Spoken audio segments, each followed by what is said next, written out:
Hey there, Saints. Pastor Dave here again with your devotional for this Wednesday. I'm going to start with another reading from Sarah Arthur's 1 Year Daily Grind, and this one is about discipline. Sins have consequences. We can't ignore God's rules by lying or shoplifting or sleeping around, for example, without feeling the negative ripple effects of those choices for a long, long time.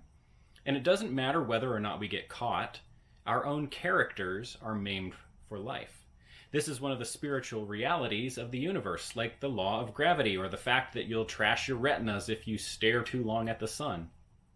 But for Christians, sinning results in more than just natural consequences. We also experience God's intentional discipline. Think of it this way. If a child puts her hand on a hot stove, the parent doesn't need to punish the child in order for the child to learn a lesson. The child will experience the natural consequence of her behavior. But if a teenager deliberately lies to her dad, he will discipline her by removing certain privileges or adding certain responsibilities. Why? Because he loves her. He values their relationship. He wants her to grow up to be a trustworthy person. But most important, if he's a Christian, he wants her life to be a testimony to the rest of the world about the love of Jesus. After all, how will the world know that Jesus is trustworthy if this teenager, who calls herself a Christian, isn't? So the loving parent disciplines the child, and thus the rest of us learn an important lesson about God's relationship with his children. When we mess up, the operative word being mess, God steps in. He doesn't just let us go on with our sinful behavior, blithely ignoring the ways we destroy our own characters and ruin his reputation in the eyes of the world. No, God loves us too much for that. The question is, do we recognize his discipline when we're in the middle of it? Well, Saints, discipline is never an easy subject, is it? I can't imagine that any of the parents out there would say, I really enjoy that part of parenting. It's my favorite thing to make my child angry at me for trying to teach them how to be a better person. I think, it's frustrating from the parent perspective of trying to discipline our kids and knowing that they don't want to receive it. And it almost makes us not want to do it. But we go ahead and we do it anyway because we know it's important. We know that they need to be corrected when they've made a mistake. They need to be shown what is the right way to behave. And they also probably need a little disincentive for doing whatever it is that they've just done. In the natural world, as Sarah points out, sometimes the results, the natural consequences of our actions are enough for us to think, well, I don't want to do that again. But sometimes they're not.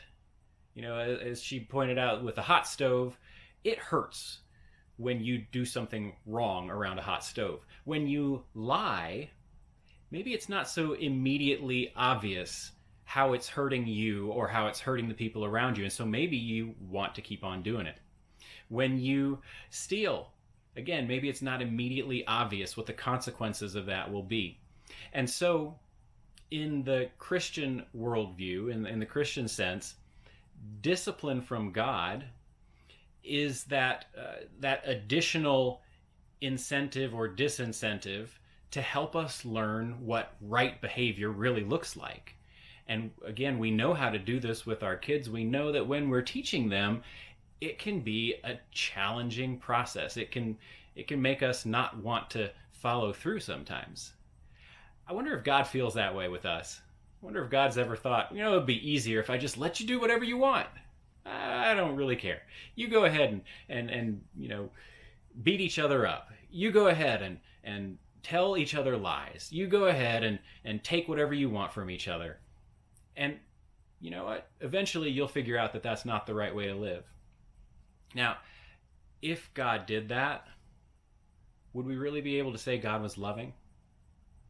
Because what does it mean if God allows us to do whatever we want and hurt ourselves and each other in whatever way we want without consequences? It means God doesn't care about us. Same as if we allowed our own children to behave however they want and did not discipline them, it would mean we didn't really care about them. God loves us. We love our kids. And so discipline has to happen.